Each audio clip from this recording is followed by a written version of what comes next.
Steve Jobs is known to be one of the best CEOs of all time. He started and built the most valuable company in the world, Apple. In 1992, he gave what I think is the most impactful business advice at MIT.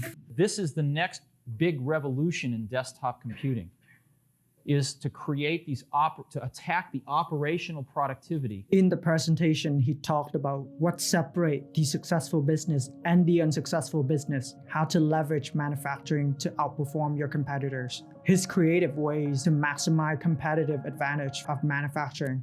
What's up everybody, it's Jeho here and welcome to the With Me channel. Today I want to go over those key points with you and more importantly, how to apply those key points to your professional and personal life. The difference between the successful business and the unsuccessful business. The really successful ones, or actually let's start with the not so successful ones.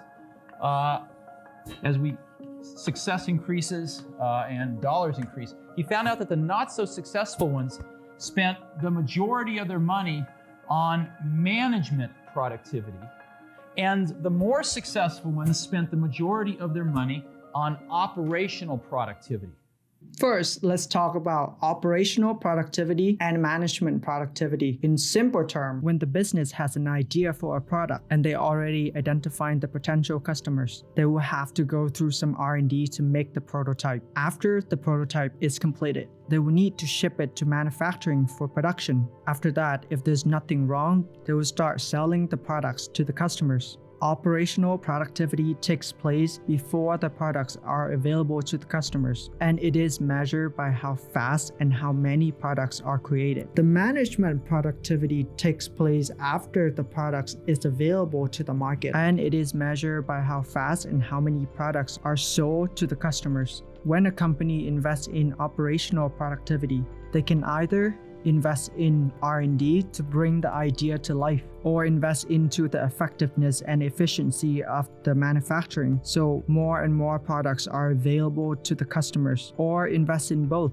When the company invests into management productivity, they invest into the sales and marketing department to sell as many products as fast as possible. Well, you may say that this is interesting, but how is it going to help me with my personal and professional life? So let's take this concept and apply to my framework. In the last video, I explained that when you achieve a certain level of skills, material possession, or status, they are able to independently work for you without spending too much time, energy, and attention. However, time, energy, and attention is the foundation of learning new skill and knowledge to make more money / material possession and to achieve higher status. However, time is fixed. You don't know how much time you have and you cannot artificially create more of it. Invest in operational productivity is answering the question, how can I increase my energy level and attention spans so I can get the most out of my time? Invest in management productivity is answering the questions, how can I monetize the skills and knowledge that I already have? And how can I use the skills and knowledge to achieve higher status in society? At the time, Steve Jobs' goal is, you can create a new product in 90 days versus your competitor in 2 years. That's 8 new products you can field for their every one. And I think your goal should be the same as well. We're living in a fast-paced environment. The world is changing in the matter of weeks or months. If you are able to acquire skills or knowledge in a few months instead of 4 years of university, this would give you a huge competitive advantage in the job market.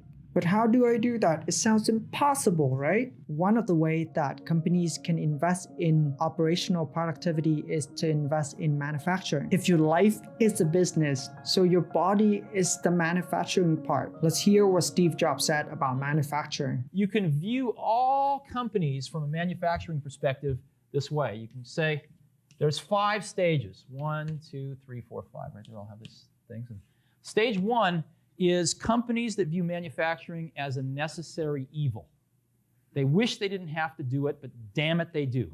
Does that sound familiar? Just like American company at the time, most people treat meditation, exercise, and healthy food as the necessary evil. They wish that they didn't have to do it, but they do it once in a while to avoid feeling guilty. While successful people viewing taking care of their body is a competitive advantage. This means they can feel better, they have more energy to have a good use of their time, and they can focus longer. Next, Steve Jobs presents 2 ways of how to maximize the competitive advantage of manufacturing. The first solution is started looking at the factory as a software problem.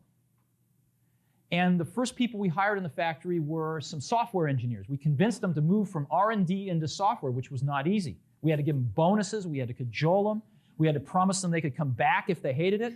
And they went over there and we said, this is really just a software problem with interesting I/O devices called robots. So he made 2 points here. First, he viewed factory as a software problem. Second, he instructed software engineers to treat manufacturing robots as I/O devices. I didn't know what an I/O system was, so when I Googled for I/O system, and this is what I got.